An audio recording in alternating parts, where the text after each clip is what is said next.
Hey there everyone, and welcome to the light skill rune previews. I was going to wait until 3 more skill runes came out, so I could lump 6 together and just do it in fewer videos. But then I had a look at these and I saw quite how good they are, and I wanted to share what I found out about them. They're not the most obvious skill runes, because they've got some shenanigans going on with presence. So yeah, just to say first, the way to get them is in the Winterfest section of the shop. You need 600 of these tokens, which you get from doing guild raids. So if you're in a guild, one of the bigger guilds with more people in, you'll get them no problem. And yeah, you get the one for your class. So just to say quickly, my stats are about platinum difficulty, a little bit better maybe, and I got 50% on all the elements just to make it more fun. So yeah, we're looking at Holiday Surprise first, which is a teleport skill rune. It does a bit more damage than Fireblink, but because it's light element rather than fire, you're probably going to be better off doing Fireblink for damage. Now, when you compare these two, there are a few things to consider. Fireblink, what it did, by adding damage where you land, is it means that basically when you go to engage combat, it does something for you, and when you're escaping from combat, it does something for you. So when you engage, it does the damage, and when you escape, you get the move speed buff, which helps a bit more going away. Now, this is similar, but just done a bit differently. So you've got the damage when you land, and then behind you get this present, which I thought 2 seconds later then explodes and pulls enemies in, but actually it pulls them in instantly. So what I thought this would do is that you teleport away, then the enemies would be following you, and 2 seconds later they get pulled back.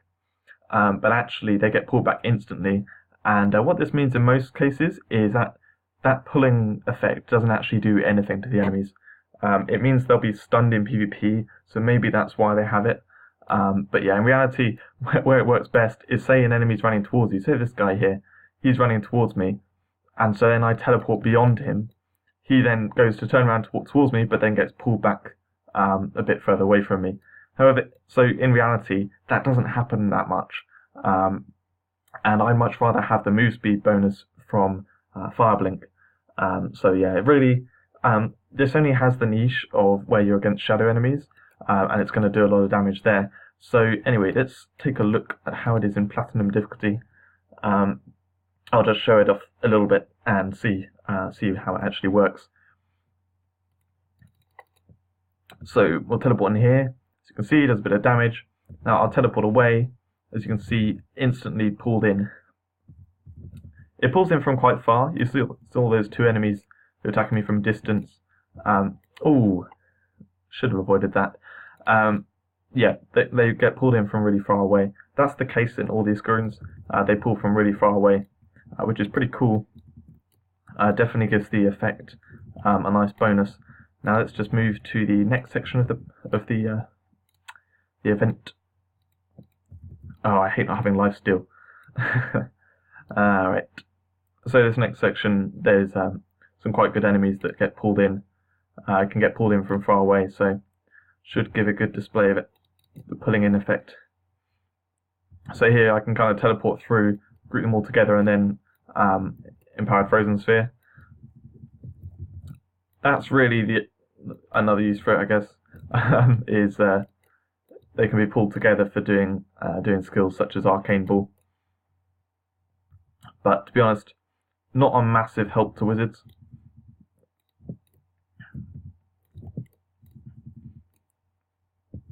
And this event is tricky as a wizard, definitely. I actually struggle with my main character, which is quite shameful, to be honest, because I have stats that are definitely good enough for Master, and I struggle with Platinum. But anyway, I'm not going to try and take on the boss here because I'm going to fail, so I'm just going to return to town and show the other 2. The next one I'm going to show is going to be the Night one. Now, I got a bit confused by this because I thought it did tons and tons of damage, pretty much the same as Maim, but then I actually realised it doesn't do the base damage. This is one of the only skill runes that's come like this for over a year, I think, where the base damage is no more, and you just do the extra damage. So all the damage is light, which means it's really quite good for if you've got a light bonus on it, so a high light stat. and we're going to be geared pretty much exactly the same for this run. So yeah, looking at the stats on it, you've got pretty much 250% light, which is quite nice, but not insane. Yeah, nothing really that special with the damage on the damage front. Quite good, but nothing special. And then what it does is it will create a gift where you land rather than where you come from. So where you land, you get this gift, and then 2 seconds later it explodes. However, that pull-in effect happens instantly, and this is really good for a knight because it leads things into like a cleave. And for example, in this event, you've got Wild Swing, which is, I'd like to say widely known. I don't know how widely known it is, but it is an incredibly good skill and one of the best on the class. And obviously it does extra damage in this event. So yeah, this leads into Wild Swing very nicely, and you'll see how quickly I massacre the enemies. And then I've got Thunderblade here just because that's a great skill for this too. So yeah, it will do reasonable damage and then set up into pretty much everything, and also slows the enemy slightly so they struggle to get away from where you came from. Struggle to get away from where you're stood. That's what I mean. Yes, so very nice in my opinion. Might not be to everyone's taste.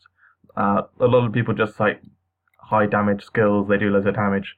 I prefer the kind of teleport type, protection bubble type stuff, which helps me actually complete the map very effectively. And yes, so we're going to be using it. It pulls from the same range as the last one we looked at. And that's Wild Swing there, doing tons of damage. And obviously it does some damage as well on impact. If you look at it, it's about 800,000, which is quite nice, but nothing special. Where we're really going to see this is in this next section. I am going to use Angelic Form just to make it easier, but yeah, I'll charge in here, and then Wild Swing. Is that hitting? Something's messing up. Okay, well anyway, basically that Wild Swing killed them all, so I can just charge in, Wild Swing, and that's it, all dead. You'll see that throughout this map. It's incredibly good. I'm just going to, actually, no, there's Wild Swing on these guys. Going to charge over here, Wild Swing, charge, Wild Swing. And this is a character of the same stats as what we saw on the Wizard. As you can see, it does a lot better. A lot better. So yeah, basically, what you can do now when you're facing a boss is focus on doing maim and cleave, and then if you see that there are any enemies around that you want to kill as well, then just do a charge and you'll pull them in. I really like the way how charge works for bosses, where you can basically charge into a boss, attack them a bit. A lot of bosses actually require you to run away or avoid specific attacks, so you can run away and then charge back in. And this helps even more so because you can pull in the other enemies as well. So yeah, really nice skill rune. I did have it rated 10 out of 10, but that was because I thought it did loads of damage as well. Now I'm probably rated a bit less, but it's definitely added a new dimension to the charge skill, and this is a lot better than Empowered Meteor Dash. It actually takes less experience as well. It's a D type skill rune rather than E, and all of these are D actually, they're all cheaper. So yeah, if you look at the starting experience there, 1,580, this one's 1,050, it's 2/3 of the experience, which is nice. So yeah, let's take a look at the Archer skill rune now. So the Archer skill rune is for decoy, and trying to think, yes, so the other two skill runes to kind of compare it against are Water Illusion and Empowered Fire Decoy, no, what's it called? Empowered Fire Trap, that's it. So the range on them is quite significant. Empowered Fire Trap has a smaller range. I classed it as bigger in my skill rune guide. And then in trying to think of the other one, Water Illusion, that's it. That has a massive area. Festive Spirit is actually a little bit bigger than that. I haven't got a classification for bigger than massive, and to be honest, it's not much bigger, but it definitely is bigger. So yes, Where it goes insane is you can actually have more than one decoy out at once. So see this here, that's the decoy there, and then see, look, there's another present, and then oh look, another decoy, and then another present, and oh look, another decoy. I'm not sure if this is a bug. I didn't notice it when I tested this before, so maybe it was added, or maybe it is a bug. I'll let them know anyway, because to be honest, it's verging on OP. But yeah, the range on it is ridiculous for the explosion. That's actually not quite in range, but you'll see. So that is in range, and you'll see bang. Yeah, let's just take this into the event. Basically, it does more damage than Empowered Fire Trap, and it's got this pull effect as well. Yeah, I don't really know. You can't go wrong with it. It's just ridiculously good. It pulls them in, and then they don't have time to run away because they're slowed. They don't have time to run away before it then explodes, deals damage to them, and then they turn around to go and face it. Like it distracts them for so long, and not so much on big bosses, I guess. But yeah, you'll see me as I go through this. I can pretty much use decoy as my only skill through this entire event. I'm just gonna kill this guy for speed. But yeah, you'll see in this next section. Let's just fire. Let's try to do this with decoy only over the wall. So, as we saw before, pulls them all in very nicely. They killed it. Oh well, there's another one. And oh look, another one.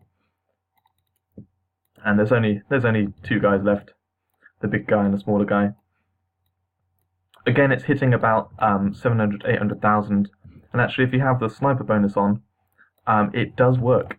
So if you watch the damage now, it does about 1 million.